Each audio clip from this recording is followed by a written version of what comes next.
Hello, what is going on, my friends? How you doing? It's me, Lasty here. Welcome today to a brand new episode of The Road to Glory here on FC25. It is episode number 279 today.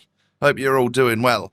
Today what we're going to do is finish off our weekend league run. We've got 10 games remaining, and then I'll get the rewards for you as well at the end. If you do enjoy, do me a favour, hit the thumbs up button, subscribe if you're new, and don't forget all my social links and stuff are down below in the description.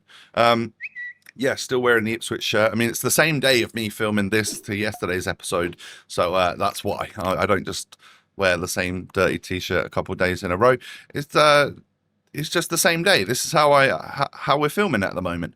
But as we get on into the episode, from the 5 games that I played in yesterday's video, we have now got most of the Euros. Tatiana, I missed her surname.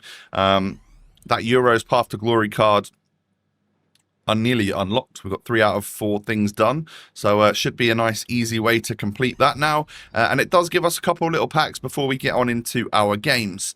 So with 10 games remaining, I'm not going to make any actual changes to the squad. Because as much as I said to you, oh, maybe a better goalkeeper or... Sam Morsey is probably the weak link in the squad, just my Evo player, you know. He's 96 rated with club 90 stats, but I reckon I've probably got someone slightly better in the club. But why would I change anything when I'm 4-1? For me, that's a brilliant start. So we head on into game 1 of the day, essentially game 6 of the weekend league.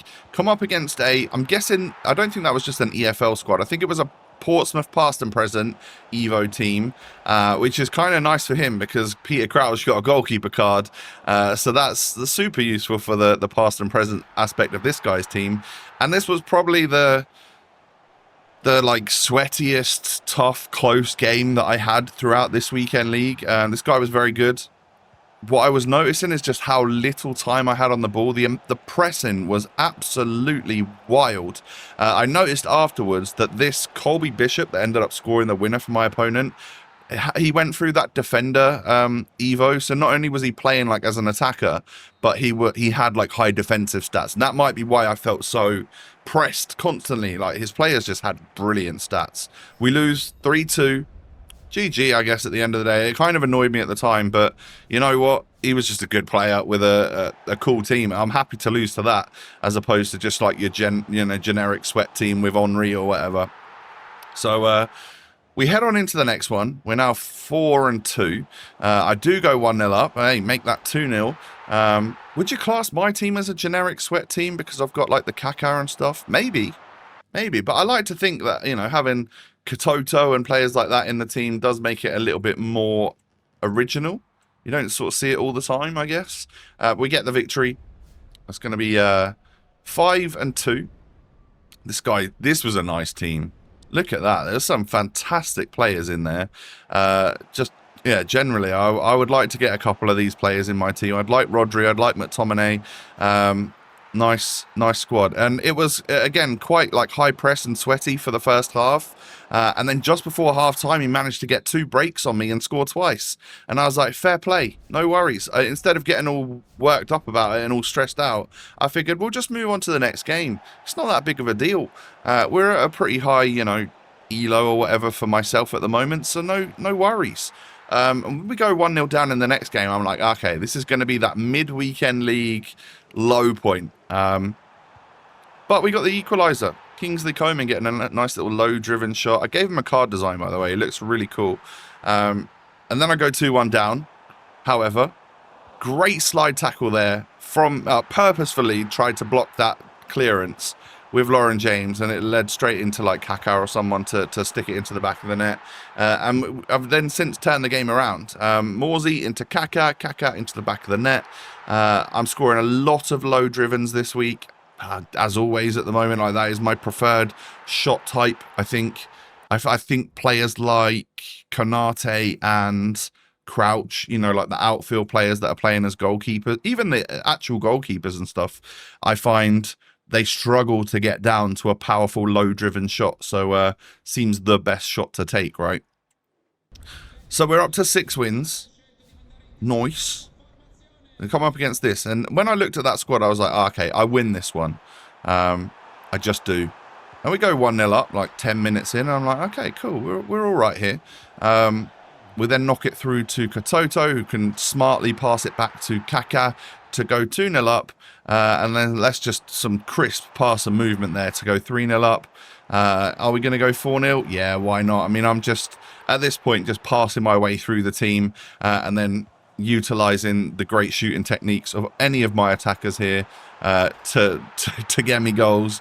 5-0, this guy was still thinking, oh, maybe I can come back. 6-0 was the point where we crossed over from, oh, I'm going to get back into this to, no, you know what? I've lost. I should probably quit. So, hey, I'm glad that we eventually scored enough goals to make them quit. And we're up to 7 victories. 7-2 or 3, something crazy right now. We're a very good record for myself. Lauren James can put me 1-0 up. Good passing and movement. Nice counter-attack there, actually. And then my opponent can go ahead and score this one. And it was weird. My PC lost all sound during this game. So, yeah, I think I paused it after that goal there. But don't think I was trying to get the guy to quit. I was just like, I lost all sound for this particular match. So I'm glad he quit at this point because it meant that I could just like stop recording, completely restart my computer. I don't know why. I was watching The Walking Dead. I've decided to restart that show again. Don't know why. I never get to the end of it, but we'll watch it for a bit and until I get bored. But yeah, as you can see there, 8-3 became 8-4, became 8-5, and that was my mid-weekend low point. So 2 games to go. How are we going to get on? Is it going to be an 8-win finish? Is it going to be a 9-win finish? Or are we going to match the best weekend leagues that we've had this year and get a 10-win? That is your current, your question to have a little guess at right now before you've seen the outcome. What are we going to get? So, I'm 2-1 down. Hey, equalise. Katoto. She's fantastic, by the way. And I think she's already scored once in the Women's Euros, and France obviously beat England. So she's on her way to getting some sort of upgrades, as is, I guess, Mallard. Is it the team has to score the goals, or is it the player has to score goals? I'm not sure. Either way, as you can see here, we went into extra time, and I did make it 4-3. I did make it 5-3. And then I conceded a goal in the early doors in 10 minutes to go. But we held on. We get a 5-4 victory. Tough game, that one. There were quite a lot of tough games. We actually did come out on the right side of quite a lot of the tough games. And then this is the final match of my weekend league. Super solid squad. I saw Kane last second and I was like, oh, this is going to be difficult. But watch what happens. You know, we go 1-0 up. Kaka. David Beckham whips one into the box, and a red-timed bicycle kick from Berbatov can go in the back of the net. Hey, they all count. Kaka can then go ahead and finesse shot one in. I'm 3-0 up here, and then literally out the blocks in the second half, Katoto's counter-attacked, and we've gone 4-0 up. And I was like, okay, cool. We've got 10 wins. We're all good here. But then you can see that my opponent starts to get back into the game. And in the 87th minute, manages to get an equaliser. And I was just like, oh, God, here we go. But I made a couple subs for extra time. Petr Cech came on. We played a great little ball through. And he was able to be the difference maker. Got me the victory to get 10 wins. And yeah, you love to see it. So we do match our best weekend league record ever this year. Which is 2/3 of the wins. 10 wins out of 15. That is very good for me.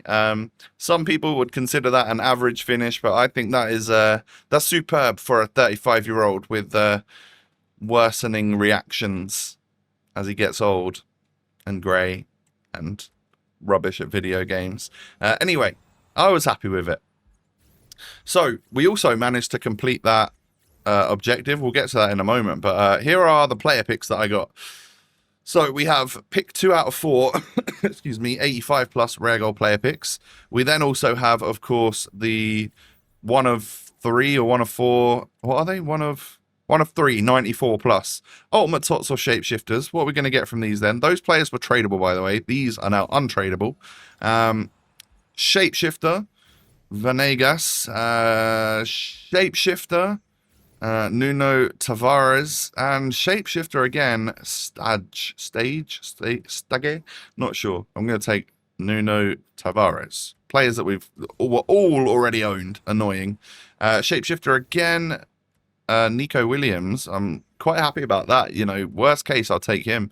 And actually, we end up getting 98 Konate, which is great news. I finally managed to upgrade the goalkeeper, and, you know, apparently him and Crouch are like the two best goalies on the game. So, really, really happy about that. It seemed like everybody else has managed to pack him or Crouch. I hadn't managed to get any of them during Shapeshifters, but now we finally have him. So, yeah, I think I just need to put like an actual goalie playstyle on him, and we will be all good, because I think he comes with like a outfield player basic. Maybe they fixed that, I don't know. But we got all of these done, so I actually managed to complete one of the 10-win weekend league challenges, which is nice. We get Intercept Plus and a player, another Path to Glory player, which is cool. We'll monitor the upgrades on that card. And so we have a bunch of packs to open alongside our actual Foot Champs reward packs as well. So sit back, relax, and enjoy. How's your team getting on, by the way, in terms of summer transfer window? Because it's been fairly quiet times for Ipswich so far.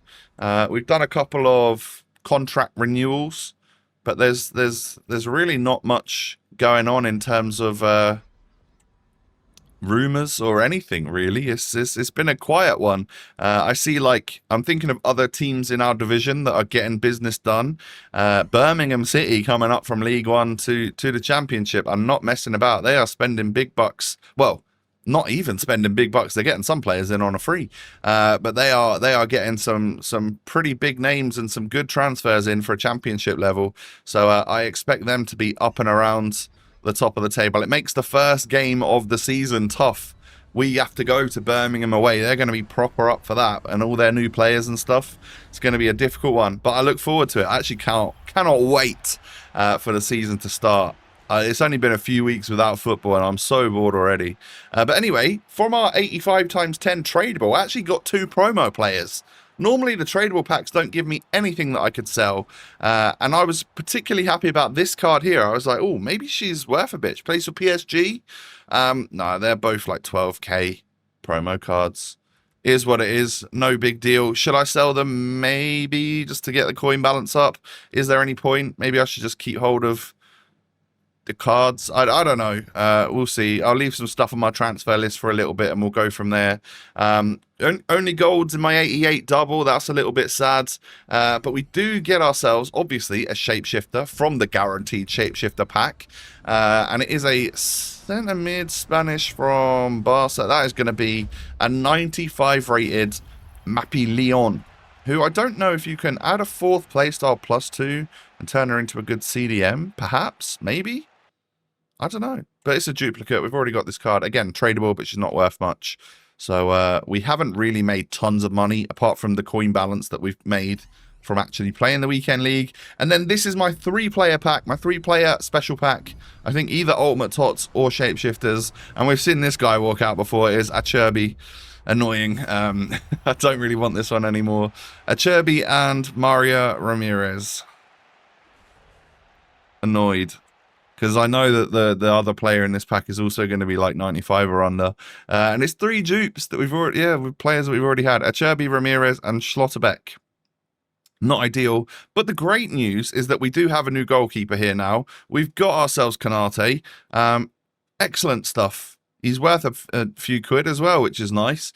I've given him a glove goalkeeper chem style. Hope that is all right. I didn't have a goalkeeper basic.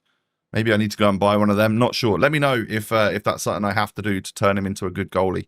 But anyway, thanks so much for watching today, guys. We've managed to get a nice equal best weekend league finish this year.